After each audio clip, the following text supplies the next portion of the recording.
Hello everybody, 'tis I, the Rumpled One. I got lucky. One of the email newsletters that I subscribed to talked about selling, and they referenced this book, Influence, The Psychology of Persuasion, by Dr. Robert B. Cialdini. He's a professor up at ASU. And I read that article and I really liked it, so I was fortunate enough that our library system here in Mayberry had it on the shelves. And I've read this book. And the reason I say I'm lucky is because if you've been watching my videos, you know I've been in search of a couple of answers to a couple of questions that I have. One of the questions being is, what compels me to buy things when I already have them? Like this jacket that I just recently bought at the thrift store for $3.50 because it's a Columbia. It's a nice one, so I'm wearing it. I didn't need it.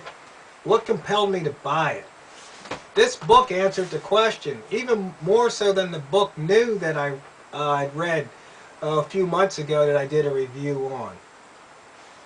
I took some notes, and I like to share some of the quotes out of this book, because the other question that it answered is, why haven't we had a revolution in this country over the last 100 years or so? Because of all the things the government, elected officials have been doing to us, taking away our freedoms, restricting us, taxing us, why haven't the people revolted? This book answers that question.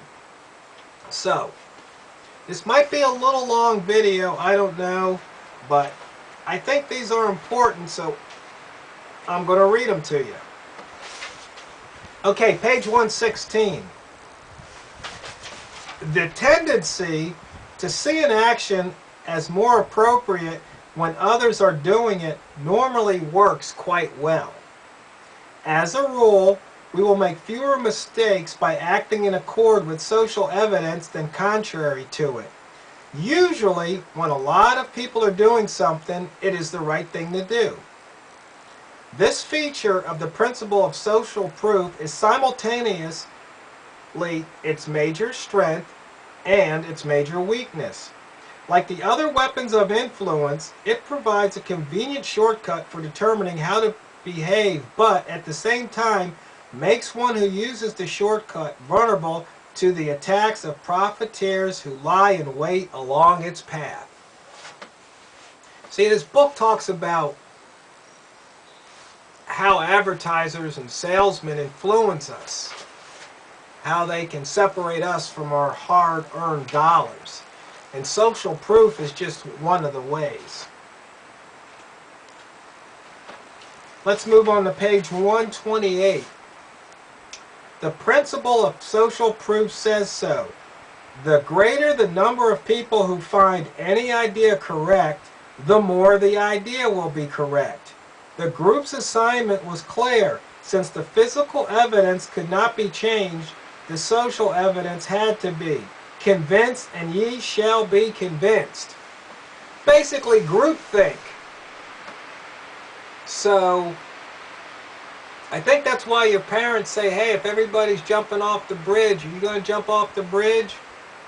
Well, we saw what happened in Jonestown. In fact, that's referenced in this book. Page 129. In general, when we are unsure of ourselves, when the situation is unclear or ambiguous, when uncertainty reigns, we are most likely to look and accept the action of others as correct. In other words, you stop thinking for yourself, you look around, see what everybody else is doing, and you just kind of do what they do. When in Rome, right? Okay, page 138. Based on research findings we have seen, my advice would be to isolate one individual from the crowd. Stare, speak, and point directly at that person and no one else. You, sir, in the blue jacket, I need help. Call an ambulance. What this was talking about is if there's a bunch of people and you need help and they're looking at you, they're all going to wait for somebody else to do it. Meanwhile, you might be bleeding to death. So if you can, you just point at somebody and tell them what to do, and chances are they will do it. Okay, let's move out of the social proof chapter into the liking chapter. Page 138.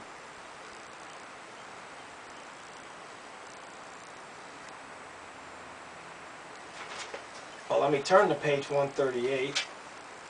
Is it the wrong page? Based on the research findings we have seen... Oh, wait a minute. I was already there. Okay, we need to move on to page 180. At this point, it was evident to the sheriff that the recipe for disharmony was quick and easy. Just separate the participants into groups and let it sit for a while, in their own juices. Then mix together over the flame of continued competition, and there you have it. Cross-group hatred at a rolling boil. See, whenever you divide and pit people against themselves, things are going to get ugly. I mean, this is what the government does. See, the discourse has changed from whether or not we should be taxed at all to who should pay the tax. Just that one little twist, and you can see how you got the rich against the poor, the liberals against the conservatives, and on and on. Just divide and conquer.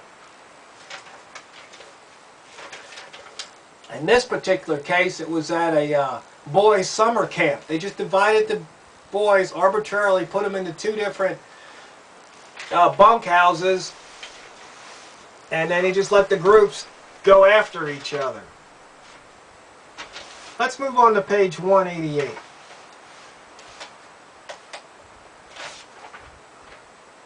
This one applies to me. The nature of bad news, he said, infects the teller.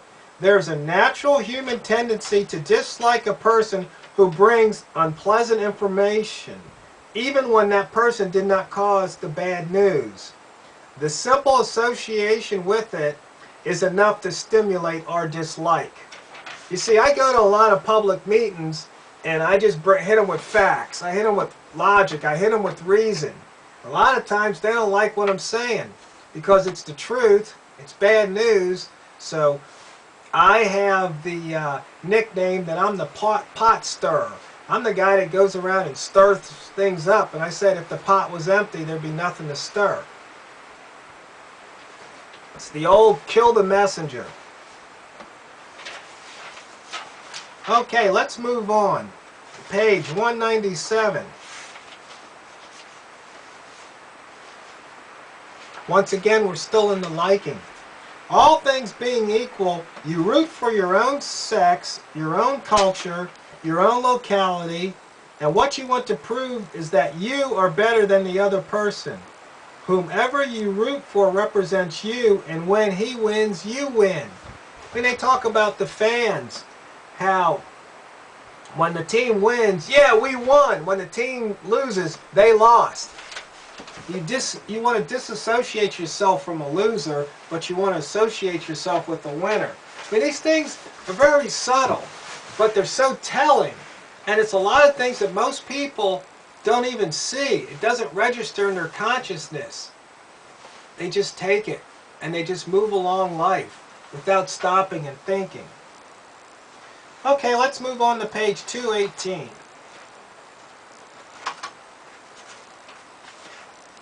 Now we're in the authority chapter. After all, as Milgram himself suggests, conforming to the dictates of authority figures has always had genuine practical advantages for us. Early on, these people, for example, parents, teachers, knew more than we did, and we found that taking their advice proved beneficial, partly because of their greater wisdom and partly because they controlled our rewards and punishments. As adults, the same benefits persist for the same reasons. though the authority figures now appear as employers, judges, and government leaders. Because their positions speak of superior access to information and power, it makes great sense to comply with the wishes of properly constituted authorities. It makes so much sense, in fact, that we often do so when it makes no sense at all. In other words, question authority. Because they don't always have your best interest at heart. Sometimes they lie to us. Sometimes they don't have all the information. Once again, when FEMA comes to town, are you going to go to that FEMA camp? I'm not, unless it's in a body bag. Okay, another, page 230 from the authority. The trick is to be able to recognize without much strain or vigilance when authority promptings are best followed and when they should be resisted. Once again, FEMA camps. Page 231. Suppose, though, we are confronted with an authority we determine is a relevant expert. Before submitting to authority influence, it would be wise to ask a second simple question. How truthful can we expect the expert to be here?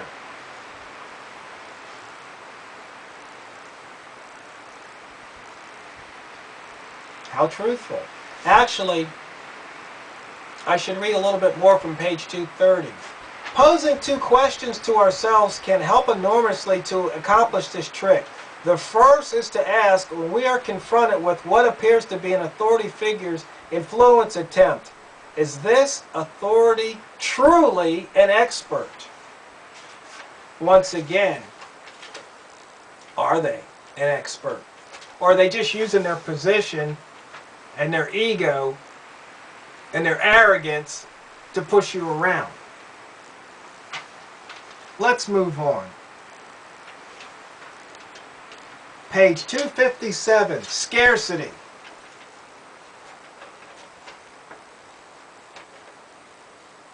And this answers the question of why we haven't had a revolution. The idea that newly experienced scarcity is the more powerful kind applies to situation well beyond the bounds of the cookie study. For example, social scientists have determined that such scarcity is a primary cause of political turmoil and violence. Perhaps the most prominent proponent of this argument is James C. Davies, who states that we are most likely to find revolutions where a period of improving economic and social conditions is followed by a short, sharp reversal in those conditions. Thus, it is not the traditionally most downtrodden people who have come to see their deprivation as a part of the natural order of things who are especially liable to revolt. Instead, revolutionaries are more likely to be those who have been given at least some taste of a better life. When the economic and social improvements that they have experienced and come to expect suddenly become less available, they desire them more than ever and often rise up violently to secure them. So you see, that answers the question. We haven't been given any liberties. I mean, that was, what, over 200 years ago. And little by little, like a pot that's holding a frog, while you turn up the temperature, it slowly rises. The frog winds up boiled to death. And that's what they're doing to us. They're boiling us to death because they're not giving us anything and taking it away. And most people don't see it. But that answers that question. And now I understand. Because our elected officials may be doing a lot of dumb things, but they're not dumb enough to do something that will wind up making we the people revolt.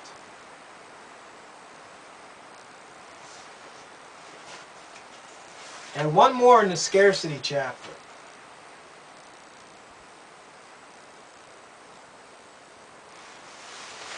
In keeping, this is page 259, in keeping with a distinct historical pattern of revolution,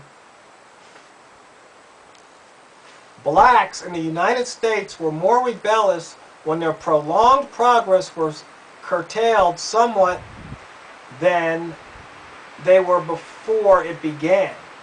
This pattern offers a valuable lesson for would-be rulers. When it comes to freedoms, it is more dangerous to have given for a while than never to have given at all. The problem for a government that seeks to improve the political and economic status of a traditionally oppressed group is that, in doing so, it establishes freedoms for the group where none existed before. And should these now established freedoms become less available, there will be an especially hot variety of hell to pay. So you can see, once again, government doesn't want to take anything away. Why else has the food stamp program grown out of proportion? Think about it. What would happen if tomorrow they cut off food stamps? Just cut them off. There'd be riots in the streets. Government knows that. So once again, I'm adding this book to the must-read category. Influence, The Psychology of Persuasion. And in fact, you can download this book for free off the internet, and down below I will put the link.